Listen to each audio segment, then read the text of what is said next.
Hey there, this is Jonah with Gray Area. Welcome to our series Spotlight, where our mission is to build a bigger and more united house music community by sharing new and exciting artists, festivals, and event brands with you. In this interview, you'll hear from Black Circle, a rising star from Switzerland poised to continue his breakout in 2021. Be sure to like this video and subscribe for more interviews like this. So for our listeners who don't know you by face, I'm here today with AJ, artist named Black Circle. AJ has really come up in the last couple years. You obviously did not start producing for the first time in 2019, so yeah, we'll get into the whole thing. Okay. First question I just want to start off with is, can you point to a time or just a moment maybe that you remember where you felt like you kind of fell in love with dance music or decided that pursuing music production was for you? Yeah. Well, I mean, I'm a hip hop kid. I grew up with the whole NWA, Tupac, Biggie, East West Coast thing, and I got around 2005 in touch with dance music. And the first track I heard when me and my friends went out clubbing, there was this remix from Moose T that I've been all the time listening, and it got me. But I still was like totally against dance music at that time. It was hard for me because it was, I mean, of course, back in the days, hip hop was a big genre, and now dance music it became so big, and the thing is that I got into it around 2005, and it started step by step sneaking, and around that time. Awesome. So, Yeah, it's funny. I think I had a very similar experience, kind of being like deep into the hip hop and rap worlds, and totally, I don't know what it is. It's like sometimes a lot of people have that where they start out there and then transition. They start somewhere and end up totally in a different corner. But I mean, that's life. Yeah. So obviously, as you just mentioned, NWA was a big one for you. Outside of that, do you remember what kind of music you were listening to as a kid and what was maybe playing in the house? Yeah, the thing is, I started with I mean, I'm from Switzerland, and we had this Swiss DJs here, and I started to listen more to them, because I didn't know all these big artists like Louis Vega and Martinez Brothers, and I didn't know them. So I started to listen to them and didn't have any clue of house music. I just liked what they play, and start to get interest about the music, and that's how I got involved in this. And to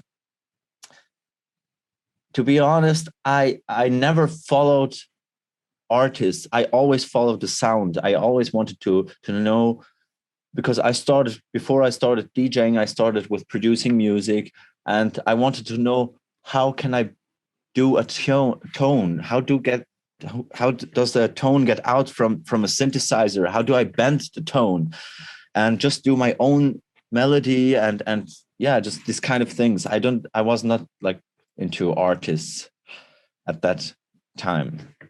Yeah, absolutely. Yeah. I mean, I think especially, I mean, it's funny though, because some like the guys you just mentioned, like Louis Vega and the Martinez brothers, it kind of makes sense in terms of you transitioning from that hip hop sound. But that came still later. I mean, yeah.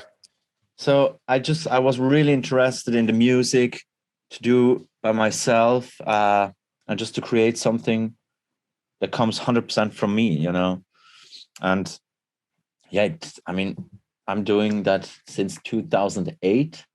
I started with producing. I mean, with totally shitty programs, like there was this music maker on Windows 95. Yeah. And they had there was a sequencer with VST and just like that. But I mean, that's the first steps I did, how to learn producing. And I didn't have a clue what is mastering, what is MIDI.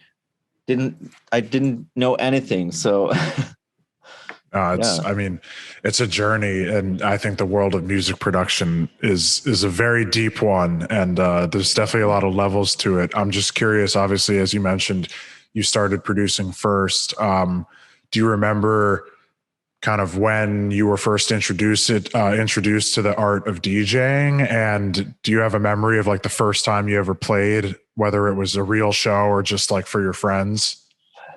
Yeah. Well, as I mentioned before, there was this Swiss DJ, local DJ, and I mean, he had back like 10 years ago or even more. He had his hype here in Switzerland, and he heard some stuff that I did. I just put them out on YouTube. Didn't even had a clue what is a label or what, and he heard that from somewhere, and then he texted me on Facebook, I guess. And I went to his agency back in the days, and he wanted, for me, it was a big thing. I mean, I was shaking when I went there, and I thought like, yes, I did it. He's inviting me and telling everyone, and it's a big thing for me, and totally buzzing. And when I went there, yeah, he offered me stuff, and I'm gonna make you big and this and that, and he gave me the first gigs actually then, and I think my first gig I totally fucked it up because I didn't know what is a CDJ. I just went there and the mix was terrible. But I mean, yeah, that's the first experience I had. And it was That's a real really club. It was a real club. I was I had my vinyls with me, but I just wanted to look good and cool, put my CD in and try to mix with vinyl and with CD and everything what the big DJs did. I wanted to do the same, but totally screw it. Man, that's funny. I know it can be tough too, because when you're starting out, like the CDJs, are obviously kind of the industry standard, but as any, if you just do a quick Google, it's like they're really expensive. And so it can be hard to like learn how to use them. If Exactly. if you don't know anyone who owns them. I'm just curious, as someone who, obviously your current project has started more recently. I'm not sure exactly, how much you've toured under that name, but I was just wondering if there are any venues or festivals that to you are just very iconic that you would love to play. Well, I've played at in Romania. There's this festival called Never See Festival. It was huge, and I've played there with Black Coffee, Tale of Us, many other. They had so many stages with also pop artists like Sean Paul and Lost Frequencies and stuff like that, and yeah, that was definitely one for the books. Was a great experience, but sometimes, I mean, I've also played on private parties and in a big villa, with Matthias Tanzmann. And to be honest, that was something like very special to me. It was like something that I won't forget again, because it's more private. You're with friends, with your people, and yeah, that experience was great. No, absolutely. I think because the because when I played first time at this huge festival, I was kind of nervous, and looking back to my manager was with me, and I was looking back to him. Shit, am I going to do it right? And he was like, always thumbs up. Yeah, just do your thing. And I was pissing myself in front of thousands of people. Yeah, man. I it's funny because I think the whole like private show at the villa thing has become a bit of a like internet phenomenon where you have these guys like Black Coffee or Solomon who there's Exactly. always videos of them playing these shows, and I think like it's every electronic music fan's dream, to be at one of these things. Exactly. Yeah. Just kind of looking back, for those that don't know, essentially I think in about 2019, you started what is now your current project, the Black Circle project. But Exactly. I'm just wondering, as you alluded to, obviously, you kind of first picked up this music in 2005 and you started producing in 2008. Exactly. Well, I'm wondering if you could just tell me a little bit about, yeah. what kind of music you were making then. It was actually always an up and down. I worked for many artists, international DJs, and well, back in the days before Black Circle. And for me, I just wanted to get the chance to get out. I wanted the chance to show the people what I can do and just show them what I love to do. And it was hard, to be honest, because I mean, I didn't have any contacts.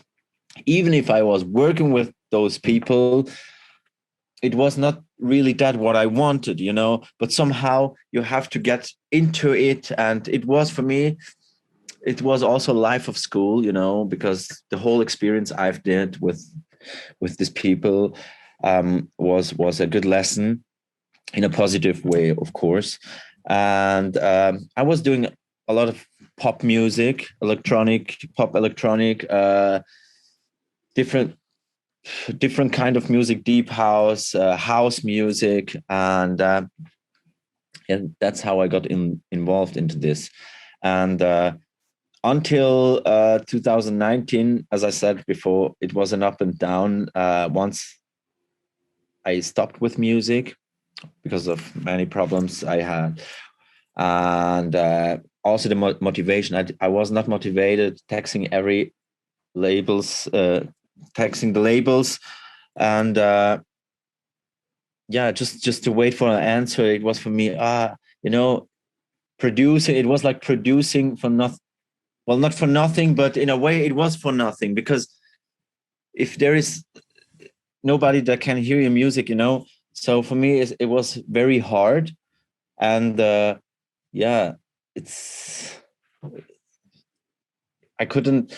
How should I tell you? I couldn't. It was not reachable for me, and that's why I stopped for 5 years before I went back to before I did Black Circle. And after 5 years, I mean, I was working at the airport. I had a regular job, had my ex-girlfriend at that time. She didn't like my music. Well, not my music, but she didn't like me with the idea of DJing, and that's the thing. So I had to do something because I wasn't happy. I wasn't happy at all with my life, and I had to do a big change. I mean, I come from a culture which that is not accepted.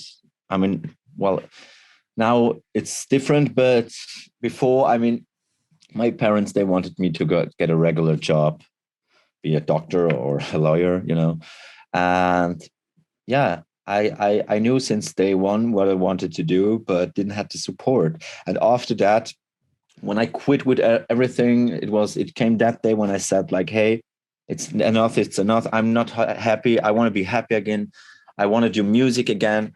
And and in that time, it's funny that my friend, which is my manager now, he came and asked me, hey, if you want, you should do music again. I'm gonna manage you. And I knew that he's been also in the scene, and so that was a one chance opportunity for me. Absolutely. I mean, I think, your background is super interesting. And I think that story is really great because, well, obviously it was tough and challenging for you at points, but it's like you're working on this thing that you want to love, but you're not able to create the music that really matters to you. Yeah, I mean, didn't have any budget. I didn't have the money to build my own studio, so I had to go to other people's studio. But in the same time, I had to do my stuff and their stuff. And yeah, as simple as it is, if you don't produce for them, you cannot use the studio. So it was like in a trap. So, but as I said before, it was a good experience, a good lesson. It helped me a lot. And I mean, I didn't study music. I did I learned everything by myself, and yeah, step by Awesome. step. Well, That's how it came. you know, as you obviously said, you thankfully you decided to start this Black Circle project, and it's interesting because if you don't have the background, it's kind of like, who's this guy making like really Absolutely. complex music immediately, and Absolutely. then obviously now we know like you've been producing for years, so you obviously have a lot of experience in it. I'm just curious, um, especially some of the earlier stuff you put out, whether it was like Autumn or Foolish, kind of in the Yeah, first yeah. half of 2019. Both of these tracks have this just like really amazing slow roll effect, very melodic. It shows kind of that depth of Well, knowledge on production. And I saw that you posted a picture in like 2018 of you on stage, like watching Stephen Bodson. And so I was just curious, kind of who was he? Was he one of the main influences on you, and what pushed you to mm, go in that direction? um, yes and no, because I mean, I mean, Botson is a legend, Yeah. and and but that time I was still trying to find myself. I went to these gigs and watching the big DJs and artists and producers what they're doing, and but I have to tell you, it's at that time I knew I had the know-how to produce, but it was not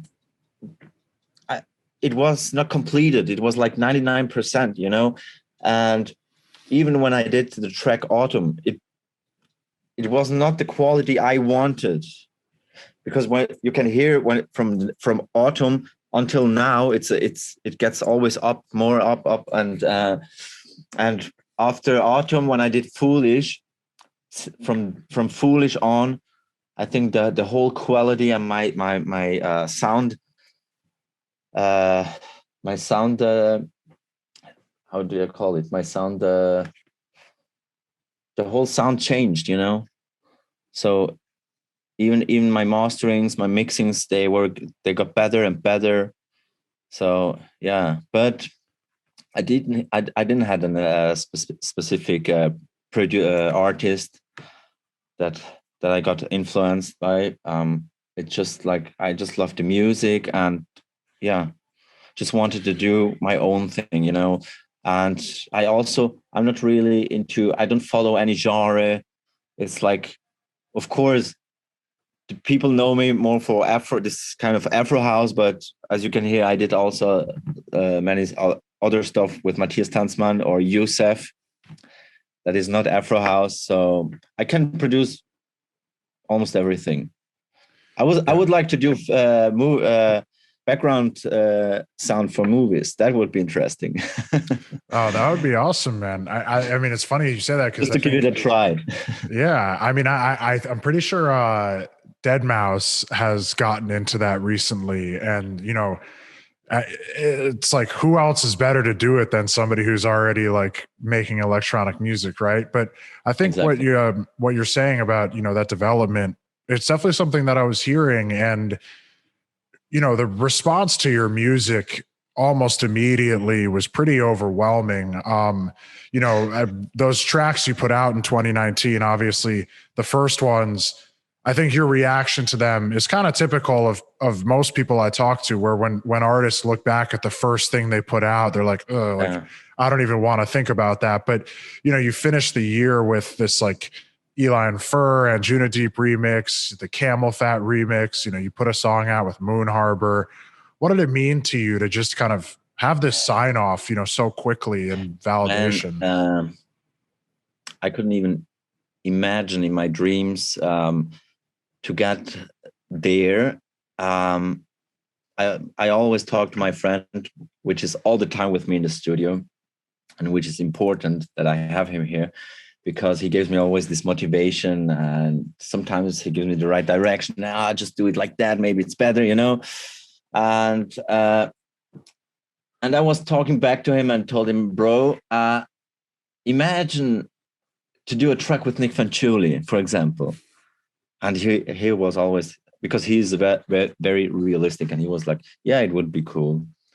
and I mean it was far away from my imagination, and yeah, just it's I mean, first time when Black Coffee played Foolish, I mean, I was jumping here in the studio like crazy, and I was happy and couldn't even believe it what happened. And also Nic Fanciulli played the track, and it was surreal. It was something that I never thought it would happen. So, I mean, I think it can be validating and, a sign that, what you're doing and the art you're putting out is respected. Yeah. Well, when I saw Nic Fanciulli, he even posted my track Foolish on his Instagram story. And I saw that. And the next one, I saw him playing it in Mexico. So I texted him and just to say thank you for your support. And he was like, write me one for Saved. And I was like, oh my God, And of course I did that. And the funny story is, so I'm going to tell you now how the whole thing came together with Matthias and Nick. And it's actually a funny story. So I did this track Journey after that for Nic Fanciulli. And, but I gave it first. There was this guy that works for Black Coffee. He texted me during that time, and he was like, hey, if you have any new tracks, just send over for Black Coffee. And of course I did that. And before, like 1 month before Journey came out, or even earlier, I saw that he was playing it at his parties in Ibiza at High Club every Saturday, and this felt like, oh my God, what is happening? It was something that, I mean, I couldn't even imagine. So after that, when Journey came out, it went in less than a week, number 1 in the Beatport charts, and couldn't believe it, of course. And after that, then I saw I saw that Matthias Tanzmann played also the track, and I also texted him, which I never thought he would respond. Texted it, well, just to say thank you, and then he was like, yeah, just send me some of your stuff for Moon Harbor. And I was straight just asking him, hey, let's do one together. Of course, I didn't accept him to say yes, and he was like, let's do 2 together, because I'm doing also an album. And I was like, oh shit, what is happening? And all the time some news came, I was jumping like an idiot here in my studio. And that's the special moments. It's like this process going slowly, step by step up. It was a process that you won't forget. And but during I think I asked also Nick the same time to do a collaboration, and Nick was like, yeah, he didn't say no, but he was like, I have some stuff going on now, maybe in September. And I was like, okay. And then the track which I did with Matthias went also number 1 on Beatport. And then Nick texted me. He was like, hey, let's get this doing. Let's get it on. And yeah, we did 2 tracks together, Leap of Faith and The Breakfast Club. Went also 1 and 2. And that was something that I mean, it's like you're dreaming and hoping that you don't wake up, but it was real. So crazy, really crazy. And that's how the whole reaction came. I've got accepted from many good DJs and artists in the game, and also with Camel Fat. I mean, I really appreciate it, of course, and it's a big support for me. Yeah, absolutely. I mean, I think, again, just like, part of the reason why I love your story is often it can be easy from a fan perspective, or just, from somebody who is also trying to break through, to look at someone like you and be like, oh, he just started in 2019 and like it just Exactly. all They happened. don't And know it's like, about no, the there, background. Yeah. exactly. I There's a mean, decade of this. look, the whole way is it has a lot of good moments, dramas, ups and downs, and of course, it's not easy for everyone. It's not easy in everything what you do. If you want to reach something, it's not easy. You have to fight for it, and that's what I did. I went against anybody that tried to stop me from doing what I love, even with my family. And I'm good with my family now, but during that time, but of course I understand them. That, as I mentioned before, they would just wanted the best for me, but just kept going. And yeah, it's not easy. And even with my best friend, which is all the time with me in the studio, he was like, when we started this Black Circle, he was like, hey, okay, you have a manager now, so do your music. You have to stay in the studio. I'm going to work for you. You just keep making music. I want you to make it. And that's what we did. I was 24/7 in the studio, stuck in the studio, slept in the studio, didn't get out. Yeah, that's how it started. It's awesome, We, man. I mean, it was really from scratch. We didn't have anything. So no contacts, no studio, and just step by step making our own stuff. That's how it came up. So as you mentioned, obviously, as you kind of got into 2020, you had a couple of these big collabs with Matthias and with Nic Fanciulli. I'm just curious, for someone like you who obviously is, an expert with the production side, what's the process like, or how is it different, when you're working with somebody else versus just creating on your own? Well, first of all, if you have to click with this person. If you don't feel the person, I told Matthias, Nick, and all these other guys, hey, it's important I don't care who you are. It's for me, it's if you're a good person, I can work with you. It's not just about business, if you're not on the same wave. So that's the first thing that should be in everything. And but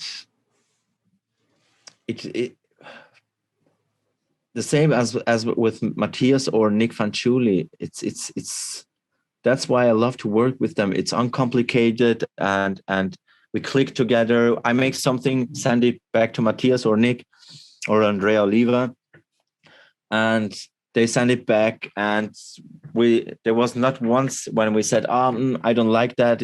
We're pretty on the same wave, And yeah, that's how we kept doing music. That's great.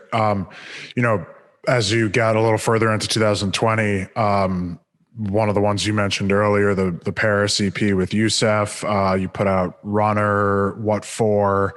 It felt like, just listening from my perspective, some of these tracks started to go a little bit more towards like that 4 on the floor sound, a little less like melodic and deep like some of your earlier stuff was.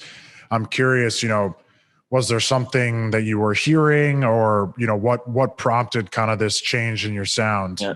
The thing is, as I said before, that I don't like to follow any genre and just to stick to this genre. I like to produce. Well, of course, you cannot. I wouldn't make now from Afro house to absolutely techno banging music. But I like tech house, I like techno, I like Afro house. So I just wanted to make something that, and also to show the people, hey, he's not just into Afro house, he can do pretty much more. So yeah, and in the end, I just do what I like without getting influenced, or sometimes I feel like making pop, and yeah, that's what I do just for me, or play piano, or yeah. When it comes to performing, obviously, I'm sure it's been a little while, but when you do have the opportunity to DJ, is there kind of a style that you like to go in, or does it just depend on, where you're playing and who's around you? It's a mix. It's a mix between Afro house and tech house. yeah, it's pretty much forward sound and yeah, something like that. Nice. Well, as I mentioned earlier, obviously just had the opportunity to talk to Dan with Moon Harbor. Yeah. You put a lot of music out with them in 2020. I don't know if it was like 4 or 5 different releases, but a handful. I was wondering if you could just tell us about your relationship with that team. Obviously, Matthias, as you mentioned, but what is it about that label that has allowed you to just kind of make it a home? Yeah, I mean, Matthias. When I started to meet Matthias, it's crazy because first we started to collaborate together, and now we became really good friends together. I mean, he calls me every time he comes here to Zurich, and he's like every second week in Zurich, and calls me, "Hey, what are you doing?" And I'm like, "Oh, again here." And I mean, I love the guys. They're amazing, and I mean, it's a big honor also to work with such great people. And yeah, Matthias, I mean, he's such a funny guy, amazing. I mean, we've been together. We played together in Ibiza. When was that? Last year? Yeah, it was a private party, and yeah, it's just amazing to work with such great people, and what can be better? Yeah, absolutely. As I was just going through all your stuff, I think this year has been a little quiet for you on the release side. If correct me if I'm wrong, but I believe, are you working on Absolutely. an album? So what's in the future for you here? Yeah, the thing is, I started to work on an album, but I didn't want to rush about. I just want to take my time and do the right moves for my own album. But in the meantime, I have a lot of new collabs coming, also new tracks from myself. And there is one track.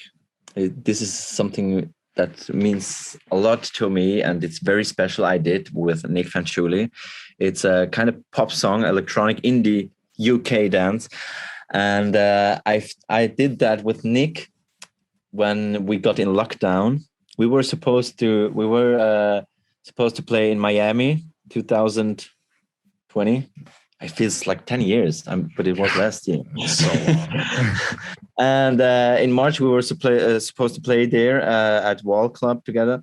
And after that, we got in lockdown, and there is this track which we started to do together. And he was like, "Bro, we need to make something that makes people happy, because, the whole scene got shut down and there was any perspective." And yeah, and then we did this track, and that's one of the tracks that I'm really looking forward. But as I mentioned before, also with Andrea Oliva, there is a track coming with him, I think in September. We still have to look about the release, but for now it's September, and yeah, a lot of producing new tracks. It's awesome.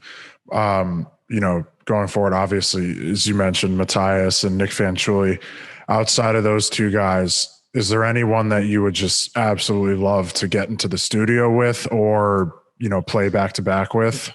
I think it would be cool to be with who? Keine Musik guys. They're amazing. I love them. I love their music. They are really good. But of course, also I'm also a huge fan of Calvin Harris. I mean, he's a big musician to me, and I just love what he does.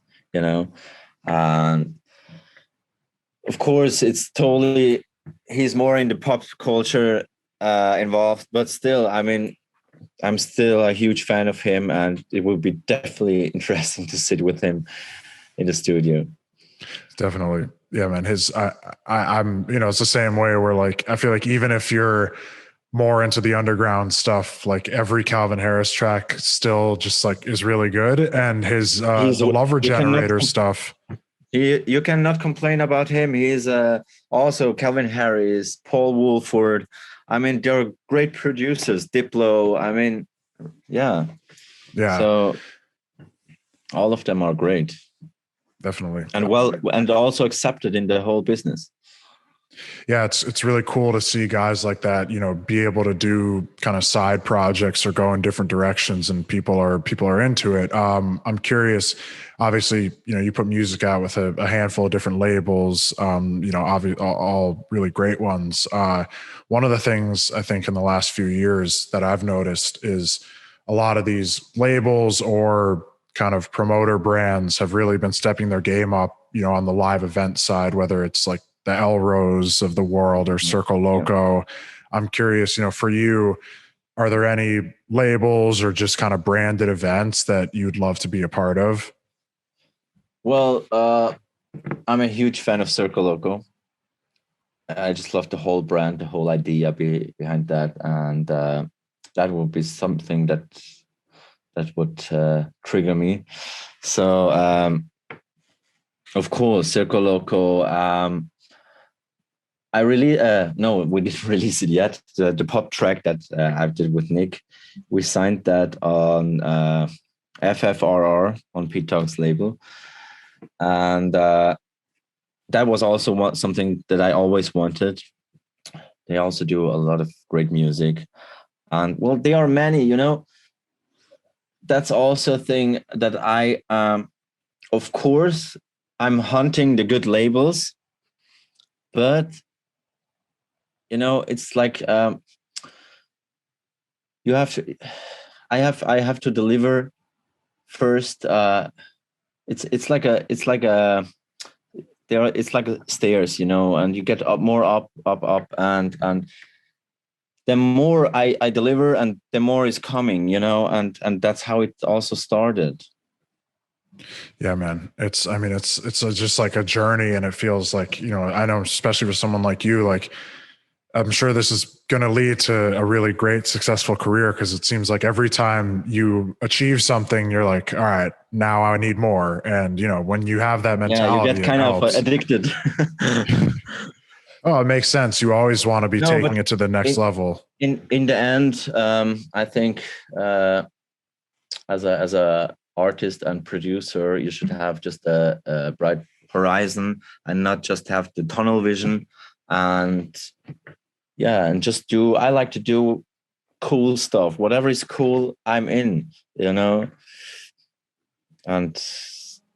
yeah, I mean, that's why I respect the big guys like Nic Fanciulli. I mean, let's be honest, he didn't have to work with me. I mean, he's on a level which he can say, okay, who's that? But that's what I appreciate. And I'm the same guy. If I see someone making great music, I would love to support him or do a track together, and that's how it is. And that's how it should be in the whole scene. Definitely. I mean, I think it's part of the reason. Obviously, not everybody is like that, but for the most part, the community kind of around electronic music is so strong, and even compared to other kinds of music, it's like the ability to be able to. I think the way that it works, where when you're performing live, it's not this expectation of like, I only want to hear your songs. And some of the best DJ sets are the ones where they're playing all stuff you've never heard.